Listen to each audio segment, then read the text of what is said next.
And action. Pressure. Okay.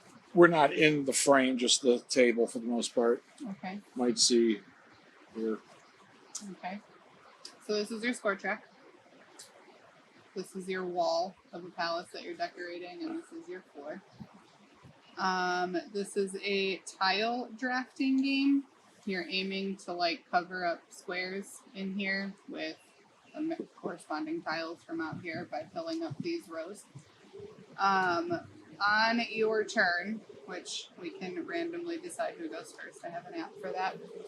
You can pick from any one of the 5 factory displays, but whatever color you pick, you have to take all of that color. So like if I wanted the yellow ones from here, I have to take both of the yellow ones, and then the rest will go in the middle. You could just take one, like I could just take this red, and then the rest would go in the middle. Get it off me, little spider. Oh god, I just flicked it onto my foot. And then you just crawl down to the bottom of your foot. Is it? No, it didn't. Oh, he's gone now? Yeah. Because it rolled down around. Oh my god. You can also take from the middle at any point. Once there are tiles in the middle, the same rules apply. You have to take all of whatever color you're taking and leave the rest. If you're the first person to take from the middle, you take this tile, and this goes on your floor. Your floor is negative points at the end of each round. So there's like a penalty from being the first person to take from the middle, but this also means that you go first in the next round. So that's why it has a 1 on it. Alrighty. When you take your tiles, you have to choose one of these rows to place them in. You can obviously only place for as many spaces you have, so I could not take both of these and place them both in here because there's only one space up there. And you can't split them up between rows, so you can only place in one row at a time. So no row, you're not matching up anything here, right? That's got nothing to do with this. That's got nothing to do with this. That's going to come later. But what you are placing here is eventually going to move over here. So that's another placement rule. Like if I already had this covered, then I can't place these in this row anymore because that's already done. Yeah, but if there's only one tile of this color, then can you put 2 here? Ah, good question. So I haven't gotten there yet. The way that you cover up your tiles here is by filling up your entire row here. So I will be able to cover this up when I get all of these filled with that tile. So that's another placement rule when you're placing. Like if I had these here, I could not take a red one and then put it there. I can only put whatever color I've already started. You can work on the same color at multiple times.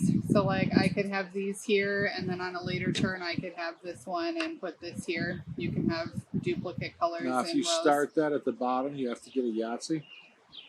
Yeah, this would have to be all 5. Wow. Yeah.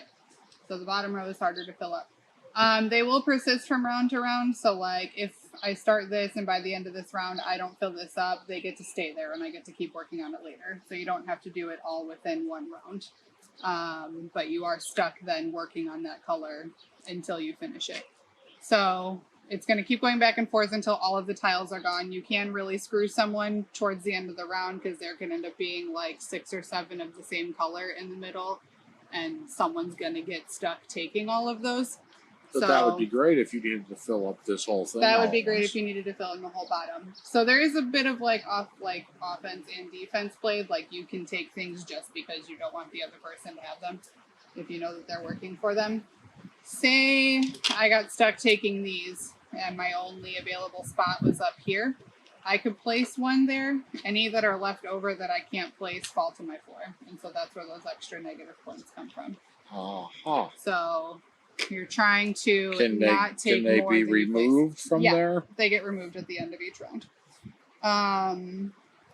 So whoever goes first will take. Everything will start filling up, and we keep going back and forth, taking, and just filling in whatever we can here. And then once all of the tiles are gone, any row that you were able to fill up, so like say I was able to fill up this row and say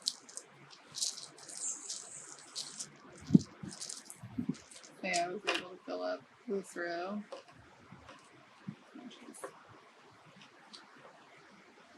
And then we'll say I have this here.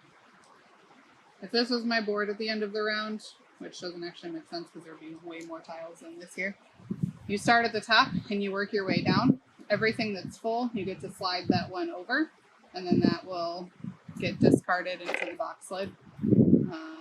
Slide this over, these will get discarded, and then these will just hang out here since I don't have that row full. The way the scoring works, actually you wouldn't really discard these until the end of the round, so that was dumb, but the way the scoring works... Was it really dumb? No, that was dramatic. Let me get different tiles going here as examples. The way the scoring works is if I were to slide this one over, I would get 1 point for that because that tile is by itself. If then the next row down, if I were able to place this, every time you slide a tile over, you score for all of the tiles adjacent vertically and horizontally. So it's kind of like Scrabble rules. You get to score up and sideways so you can count the same tile twice. So if I were to slide this over, this would give me 2 points because there's 2 tiles there that are touching. If, say, I already had this going on, and I were to slide this over, I would get 2 points for the vertical plus 3 points for the horizontal. So every connection that you're able to make in both directions, you get points. So that kind of somewhat dictates the order that you're doing things in because you're trying to slide ones that are going to actually make a bunch of connections so that you can get a lot of points for them. The game ends, so we just keep doing that back and forth, back and forth. The game ends once somebody completes a horizontal row on their board. That round will finish out, and then you get 2 points for every horizontal row. So it's part bingo as well. Yes. You get 2 points for every complete horizontal row you're able to make, 7 points for every column that you're able to complete, and 10 points for every full 5 set of colors that you're able to get. So if you get all 5 yellows on your thing, that's an extra 10 points. Of course, depending on how your draw was, this should logically be the easiest one to fill up first. Blah, yes. Blah, blah, blah, blah, blah. And so you can kind of get to dictate when the game ends too. If you're way ahead of the other person and then you have an opportunity to complete a row, then you would do that to force the end of the game and hope that they don't have a chance at end of game scoring to catch up to you. Yeah. So it's pretty puzzly. But it's fun. It's a pretty like chill, relaxing game. I'm sorry, am I being completely ignorant here? Probably or not. Did we not go over this? Oh, never mind. You went over the scoring and you just count on the scoreboard. Yeah, you just move your cube up as you go. Hold your finger on the screen. Dirt. You get to go first. That wasn't fair. Okay. I'm gonna take this red one and put it there.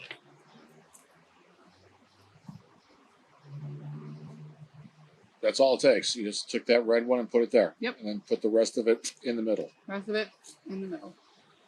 I'm gonna take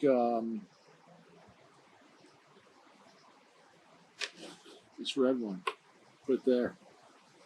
The rest in the middle. Because it was copycat. I'm gonna take these 2 yellows.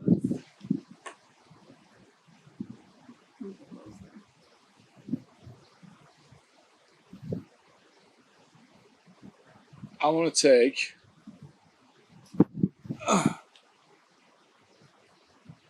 these 2 and put them right here. Line them up on the other side. Okay, I'll put them right here. Holy crap. It does matter. And then I'll put these right here. Mm-hmm. Why does it matter? Because this is the side you slide from once it's full. I guess it doesn't really matter. Because it's got to be full for you to slide. So your 5th piece can go down in the middle if you want. Start from both ends. I don't know if I like that or if that's just really lazy, that really tall grass around that building. I hate it. I took these 3 blacks and this clear thing that I'm filling. Which I can get some good pictures in there, especially this time of day too, with the nice lighting.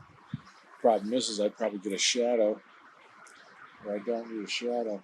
All right, so it's my turn to do what? Take. Take. You can take from the middle or from there. But same rules apply if you take from here. You have to take all of whatever color you're taking.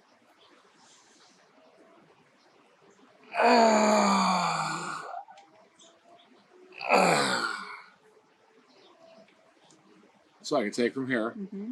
and go here, here, and here. Mm-hmm. And now is that a... Mm-hmm. This goes here. Not yet. No. Stay. Stay. So what do I do now that I took those from the middle? Nothing, because I took the penalty for that. The rest just stay there.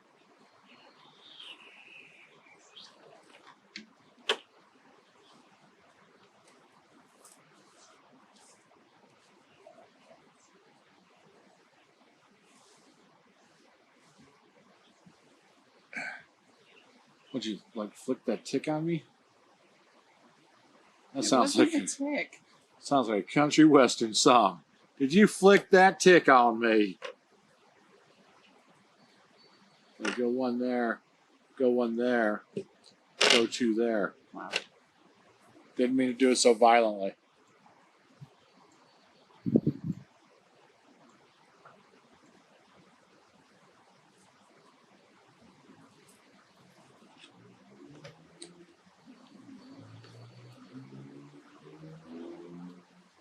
So now I can't do red on another row. Yeah, you can.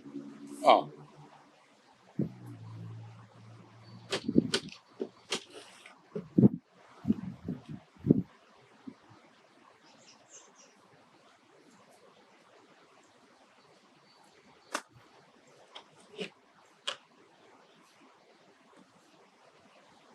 And then that's that, right? Those have to go on your floor.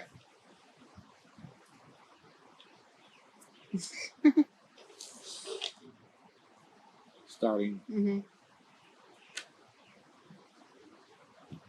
Okay. So the way this works, you go from top to bottom.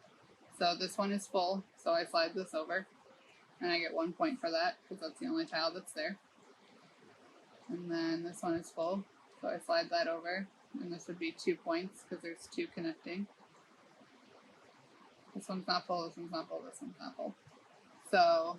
I didn't think about the connecting aspect. Takes time. So this goes in the box lid.